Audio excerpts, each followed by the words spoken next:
And for more on this latest executive order reclassifying marijuana, we're joined by Safira Ghaloob, the executive director of the U.S. Cannabis Roundtable. Thank you so much for joining us. First, can you just break down for our viewers the actual differences between Schedule 1 and Schedule 3 and what reclassifying one to the other means for marijuana in the U.S.?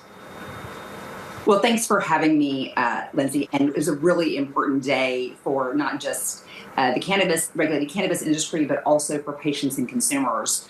Today, President Trump, in his decision, formally acknowledged that cannabis has accepted medical use and a low abuse potential, which really is the main thing that distinguishes Schedule 1 drugs like heroin to a Schedule 3 drug like Tylenol with codeine or testosterone. So cannabis is finally placed in the schedule legally where it deserves to be placed based on its medical value and its abuse potential.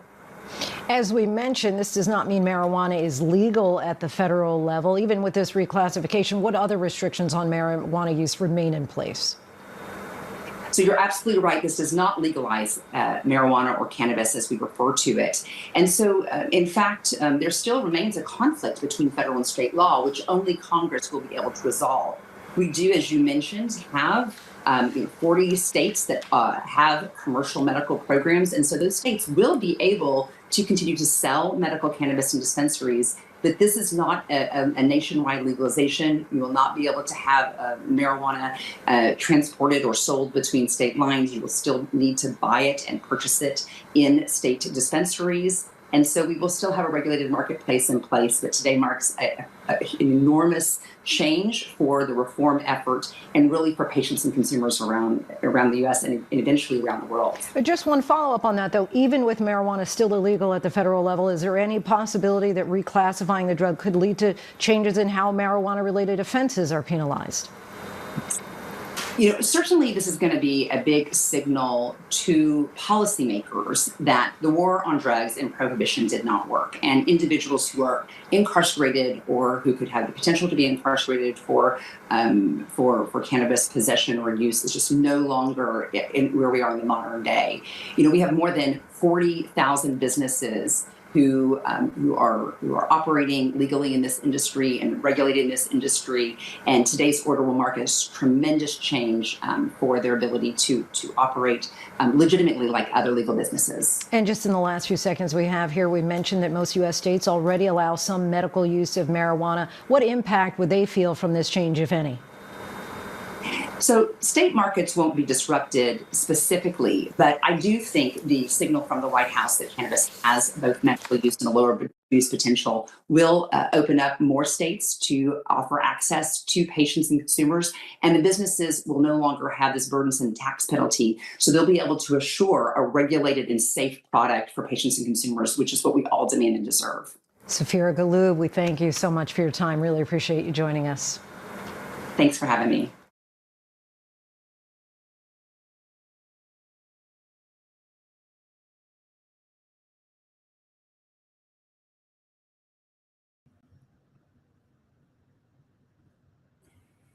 Greetings, welcome to KINY 7. Here's a fact sheet. I wanted to just break it down because I know when I watched it, it sounded like a bunch of mumbo jumbo when President Trump was speaking on it. But I just showed the women,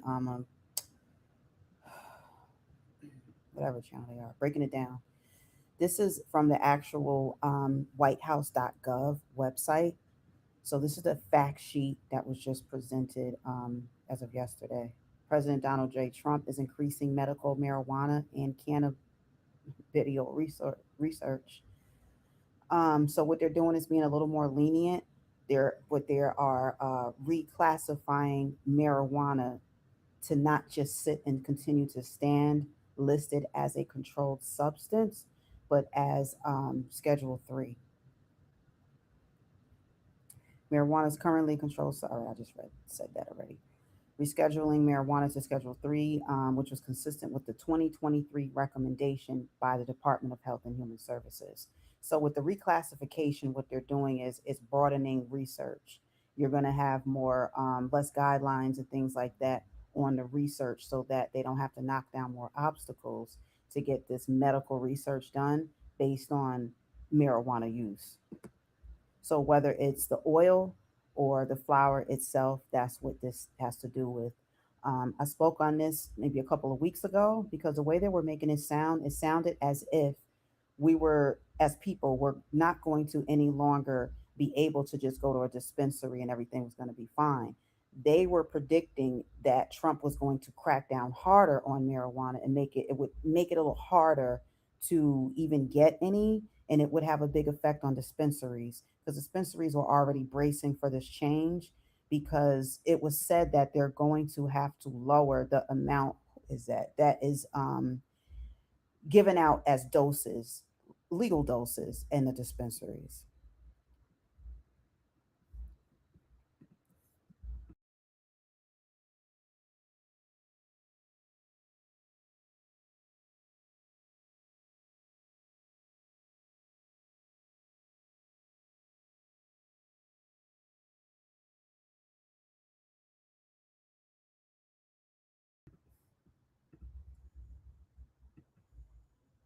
Let me pull up my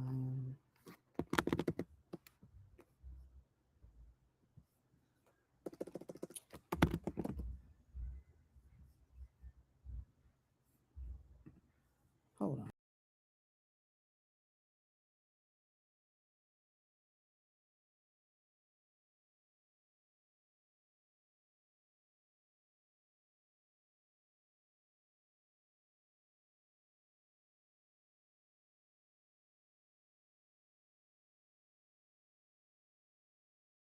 All right, I'm working on bringing up my thumbnail too. I was talking about different things. One thing is about the marijuana um, changes, which I just showed the fact sheet from the White House.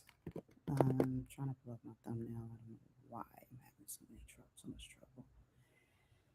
Lord.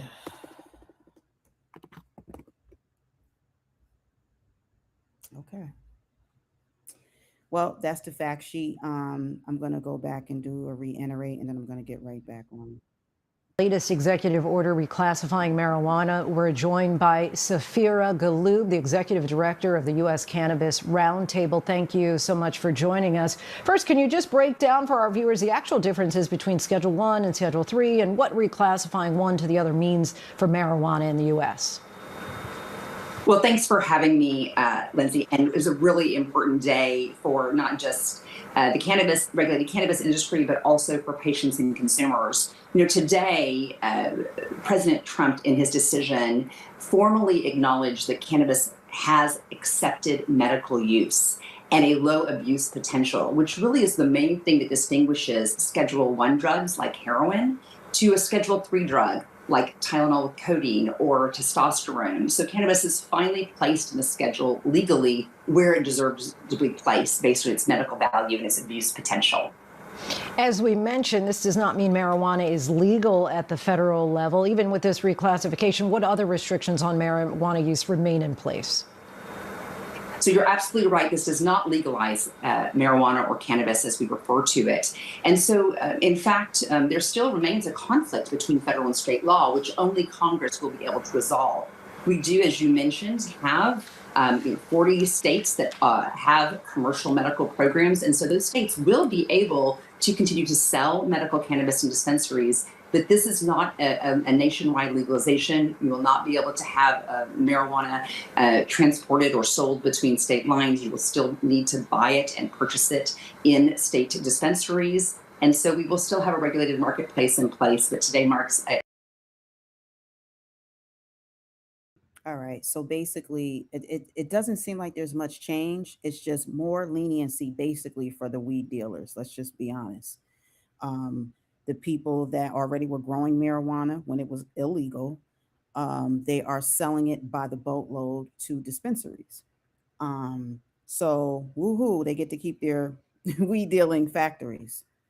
The other thing that was going on in the news, I don't know if y'all have noticed, but illegals, the illegal immigrants, who that's one of our biggest problems in this country, they've been riding around on the road with CDL licenses that they didn't earn, they didn't deserve, they shouldn't even have. So there's a big, huge crackdown, particularly in my native area, New York. So New York State and New York City are very strict with everything. Maybe when you're not from there and you haven't lived there, you would probably think you could just do what you want, and that's why there's crime. That's no. They are one of the strictest places, especially in upstate New York. So I'm surprised that they let so many illegals get away with these CDL licenses to begin with. So what we have is illegal people, illegal immigrants with CDLs. So there's so many in New York that they did a task force crackdown on that, and I'm going to show some.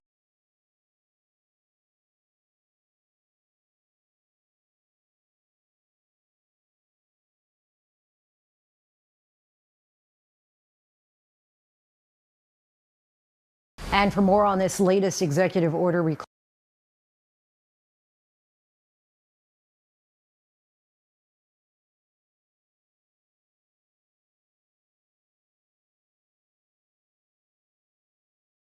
Homeland Security Secretary Kristi Noem is highlighting an operation that led to 223 Homeland Security Secretary Kristi Noem is highlighting an operation that led to 223 undocumented immigrants being arrested in Indiana. 146 were drivers, including semi-truck drivers and drivers of box trucks, buses, moving vans, and similar vehicles. The secretary claims undocumented immigrants are receiving driver's licenses in so-called sanctuary states. We've seen over the years that they don't speak English, they can't read our road signs, that when they have enforcement activities with law enforcement officers, that they can't communicate with them, and it presents a danger many times over.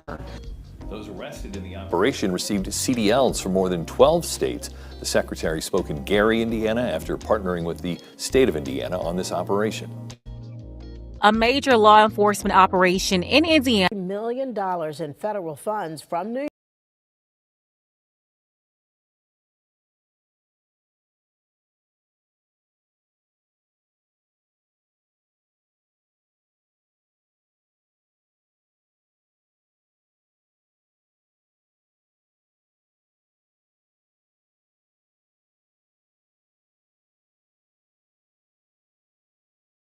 Is threatening to pull $73 million in federal funds from New York over claims the state is illegally issuing commercial driver's licenses. Transportation Secretary Sean Duffy says 53% of CDLs issued to foreigners were done unlawfully. He says he's given New York 30 days to comply with the law. New York many times won't even verify whether they have a work authorization, they have a visa, or they're in the country legally. So they're just giving 8-year commercial driver's licenses to people who are coming through their DMV and sending them out on American roadways. And again, they're endangering the lives of American families. In a statement, a spokesperson for the New York Department of Motor Vehicles accuses Duffy of lying, adding that the federal government regulates commercial driver's licenses and that New York follows the rules. Mayor. All right, that was very short and brief, but you get it. Illegal immigrants are having their CDLs revoked. And the first one was like Indiana, but I spoke on New York. They're mostly in New York that they've been caught. I mean, they're just dozens of them. There's a lot. So they want to know how this even occurred. So what's been going on with the administration, they've been contacting the transportation people that are of authority for the New York State Transportation and things like that, because they're telling them, hey, either you guys are doing this on purpose or not, but it has to stop. So they're giving them 30 days, and it's already been counting. Not sure how many days they have left, but I think it's till the end of this month. They have to straighten this out, and they want to know how this even happened. How could this even occur where we have people that are illegal with these licenses that are invalid? So imagine you're on the road and you have these trailers, these large trucks going by. I'm not talking small vehicles like you kind of see in the thumbnail. Truck drivers, accidents, any of those things happening, occurring, and then you come to find out you can barely even identify who the driver is. They don't know who these people are. They have no record of anything. Everything's illegal. You could say you're anybody. This is way bigger than it really seems like it is. I went over the part about the marijuana and the fact sheet. Oh yeah, tonight is fight night too. A lot of people are geared up. I know for the Jake Paul fight. He's fighting against I'm not as familiar with the other guy. Okay. So they have that going on. The other thing that I was looking at was the mayor of Chicago, Brandon. He's been getting a lot of pushback. There's a lot of things going on with him. It's like people either like or can't stand him. It's like most people can't stand him. I want to show a little bit of that and what's been going on with that. I may tap into that for Sunday too, because there's pastors that are coming out speaking against him in his hike of taxes. So they're saying you got to do 100% of increase in housing taxes to help bail themselves out of the deficit that is occurring in Chicago.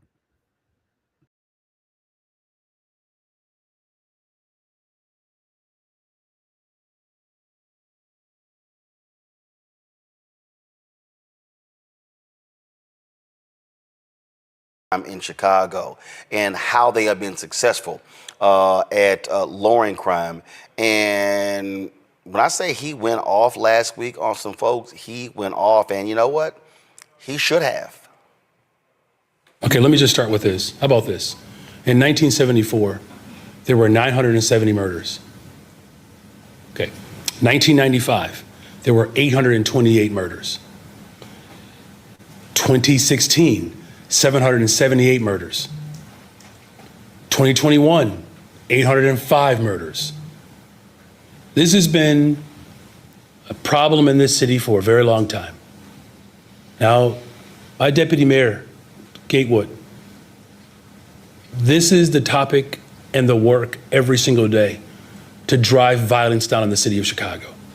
So when you talk about what we're offering a better pathway so that we don't have 970 people murdered in our city every single year. Now, one is one too many, but you're not going to convince me that the people of Chicago only deserve law enforcement. I get so sick and tired of people believing that the only thing that black and brown and poor people get to get in this city are badges. People want jobs. It's why we've increased the ability for young people to have jobs in this city. People want health care and behavioral mental health care. That's what they asked me. That's why we've expanded it. People want to be able to afford to live in this city. That's why I'm building more affordable units. People want justice if they do get wrapped up into this spiral of despair in this city. It's why we're actually solving cases, whether it's CVI workers, making sure that we're avoiding retaliation in this city. I get so sick and tired of people in this country and in this city that believes that the only thing that you can offer black people and poor people is jails, incarceration, and police officers. Dr. King said this right here in Chicago, the National Conference on New Politics. What did he say? He said, militarism is a sickness. I am trying to eradicate the sickness from this city and from this country. But people to offer, no, listen, Mark, I get to answer my question now. You've asked it. But people, No, Mark, I'm answering my questions. Of course they are, but you're not going to be able to avoid that if we don't do the things that actually work. We are not split on this issue. The fact of the matter is, no one has asked me to send federal troops into this city to make it safe. It has never come up. It never came up during the campaign. It's never come up in the first 2 years. The fact of the matter is, we are driving violence down on this city, and we're using every single resource that's available to us. Jails and incarceration and law enforcement is a sickness that has not led to safe communities. I'm going to work hard every single day to protect the people who are caught up in violence in this city. Guess why? You want to know why? Because the vast majority of them look like me. This president has never asked a very simple question to me, Brandon Scott, Barbara Lee, Randall Woodfin. He doesn't talk to black mayors about what it's like to live in communities that have been disinvested in. So no, we're not going to succumb to the sickness and the evil that Dr. King warned us about a generation ago. It didn't work in 74 when 970 people were being killed. It didn't work in the 90s when no one said a mumbling word about how many people were losing their lives because of violence in this city. And now we're actually doing the work that's working. Now all of a sudden everybody has these ideas. They've shown this is a group project, but we're not going to allow the President of the United States of America or any of his ilk look at the work that we're doing across this country, and then now we're experiencing some level of reprieve, and now he wants to put his name on our paper. No, I'm not going to tolerate it. It's a sickness, and we're going to eradicate it.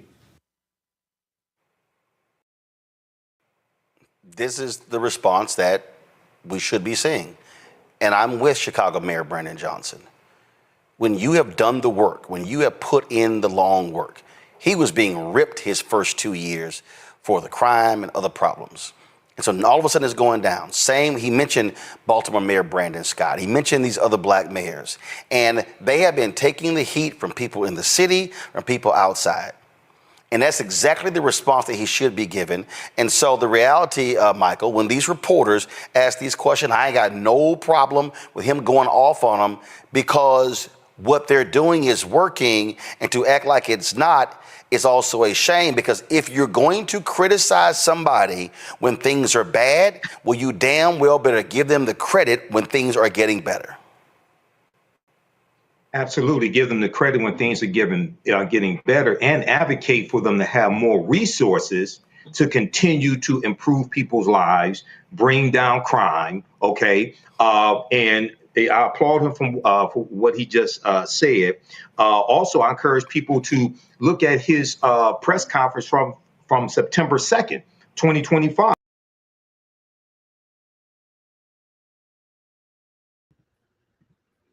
So that was something I really was trying to tap in. That's some more of the crime and stuff I was trying to tap in. Oh, here it is. Mayor Brandon Johnson, City Council. He's at odds over the budget proposal. People feel like he's being too stiff on the people that are there and don't have as much. And he's demanding an increase in taxes because there's such a high deficit in Chicago. The Chicago area is he's saying is in the slumps financially, with needing to get themselves out of it. Okay. The aldermen with that alternative plan for Chicago's budget say they will take it to the Finance Committee vote tomorrow. Mayor Brandon Johnson says he still hasn't seen the details, and he says he reserves the right to veto it if he doesn't like what's in it. Political reporter Marianne Ahern is at City Hall with the latest tonight. There was not one proposal or idea that was put on the table for us to discuss. The Chicago budget standoff has Mayor Brandon Johnson and his team scratching their heads. We asked the mayor a simple question about whether or not he would veto. We needed to take with the head tax, veto a budget that did not include a head tax. Let me say that properly. And we didn't get a straight answer. I've never said that I would veto a budget that did not have a head tax in it. What I said was it really just depends on what they have proposed. But here's the problem, though. They literally withheld that information from me and my team. The group of aldermen opposed to the mayor's head tax, which includes Finance Chair Alderman Pat Dowell, say they'll take their proposal to the Finance Committee tomorrow for an up or down vote to move off this current impasse. We are not going to spend the next 12, 16 hours having somebody in this administration poo-poo our numbers. We'd like to present all of this in totality tomorrow at the Finance Committee. Everyone will be able to see it and vet it, and it's going to stand up to the sunshine. So they say the devil is in the details. However, the details will not be released until tomorrow. Stay tuned. From City Hall, Marianne Ahern, NBC5 News. And we will. We're glad she's there for us. Thank you, Marianne.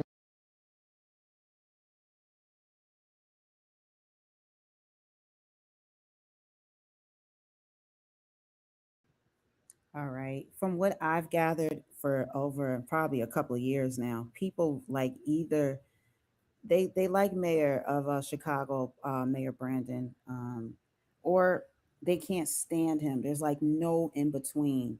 When I see people like this or any type of debate that's either love or hate, it makes me think of sports teams like the Cowboys. You either love or you hate them.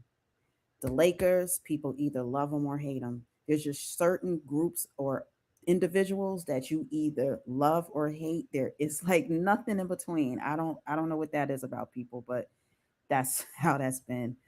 That's why I put that up there. Aside for that, before I close on out of here, there's a big fight. Jake Paul's fighting. There's a big fight night, and I know a lot of people are pretty excited about that. So at least there's something.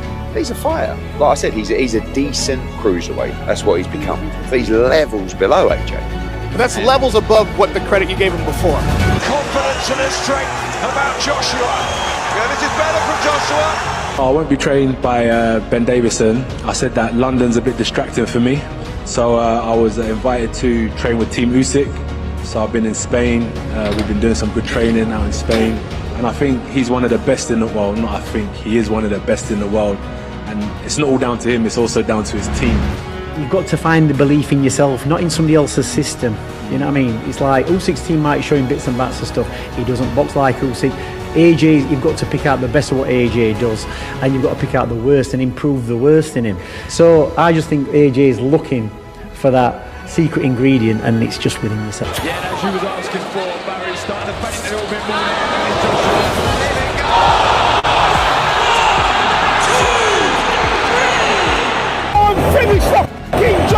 Challenge myself. I like to take on the biggest, the best. I said anyone, anytime, any place. I truly mean that.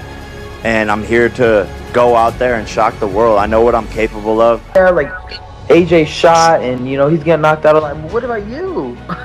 Or how are you gonna react when that big shot hits you? You think you're gonna snap back into it and know what to do? No, not gonna happen. I give him, out of 1,000,000 times if they fought, honest to God, I think he could win maybe 1 out of the 1,000,000 times they fought. The odds say Joshua is the heavy favorite against Paul. And that's understandable because Joshua he's only 35 years old, so you think he's going to win? But Jake has fought lots of men Anthony Joshua's age or younger. I think Jake is in a great position to pull off a remarkable upset here.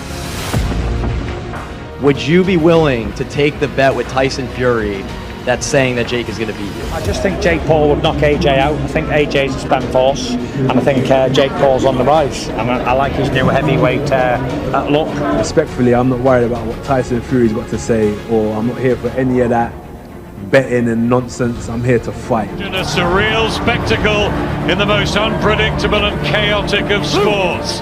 You'd have asked him a year ago, and he was like, I don't want to fight him. It'd be a gimmick fight. I don't like doing gimmick fights. It ain't a gimmick anymore. How does that fight end? Jake Paul going in the ambulance, bro. It's a great opportunity to showcase myself to the whole world. And God willing, my prayers are answered and I get the job done and I hurt Jake in spectacular fashion and I get a victory. It's almost as if he came here to do a job. He clocked in and he clocked out. It was good while it lasted for Jake, okay? It was good while it lasted. Not gonna last much longer. I'm gonna break his face, I'm gonna break his body out, I'm gonna stomp all over him. As clinical a punch you will ever see in your life.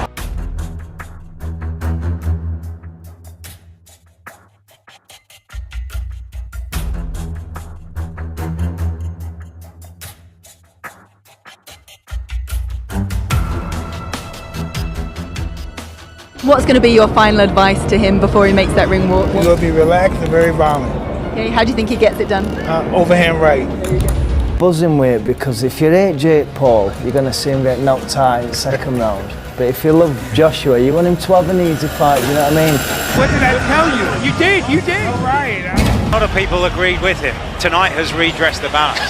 This was bloody, this was brutal, this was beautiful. I want to watch this fight again, but the right man won.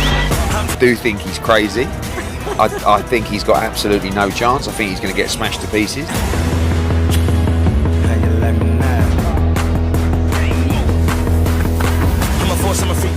For Mike Tyson coming full 1988 Mike Tyson, full chaos. That's what I was hoping for. We walked out like that.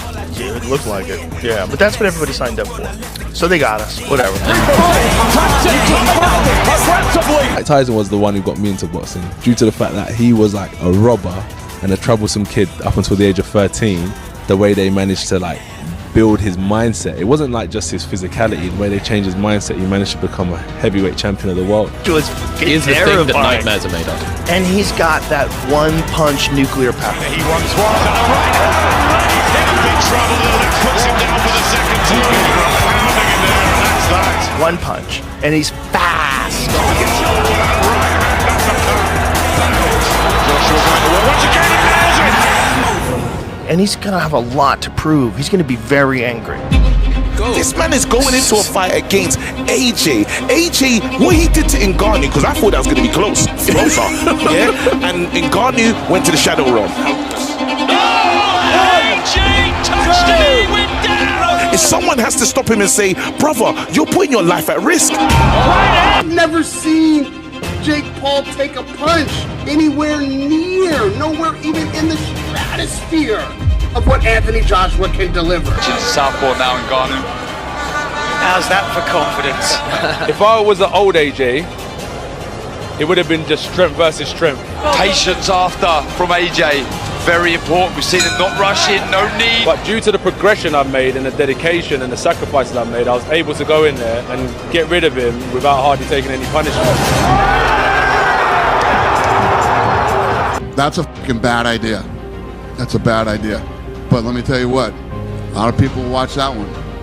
Will you watch it? Sure.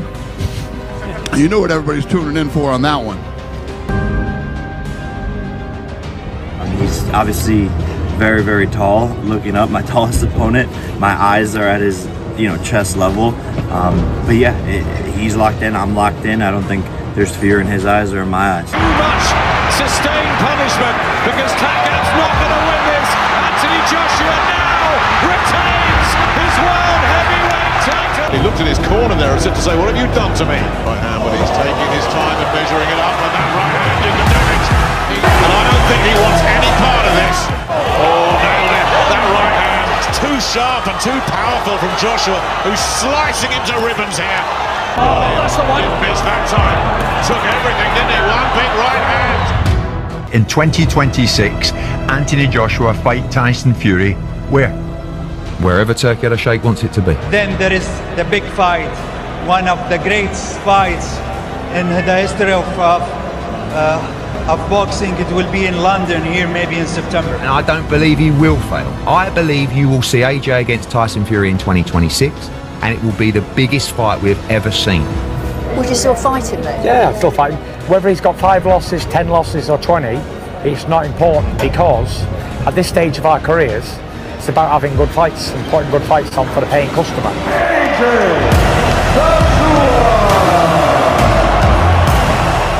And so all of that power is great, and he's knocked people out. I just have to avoid that one shot for 8 rounds, and I believe that I can do that.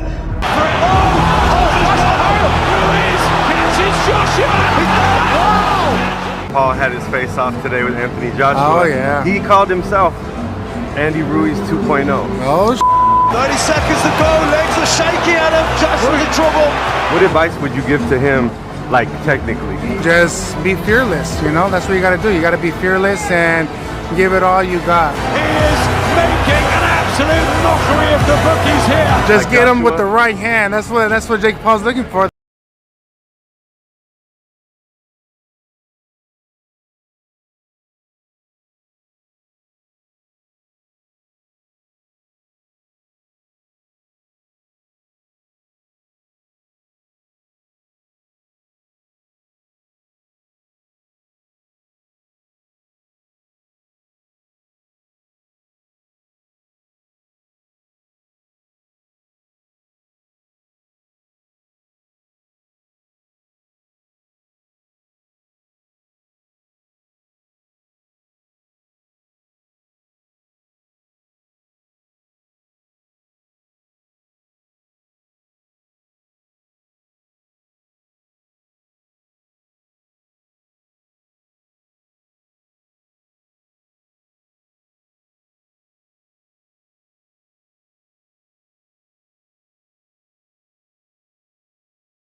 I mean, if you okay, why is you asking my black butt, am I okay? If your white butt okay, if you okay, you ain't classy, you're ignorant. Sit your $5 ass down.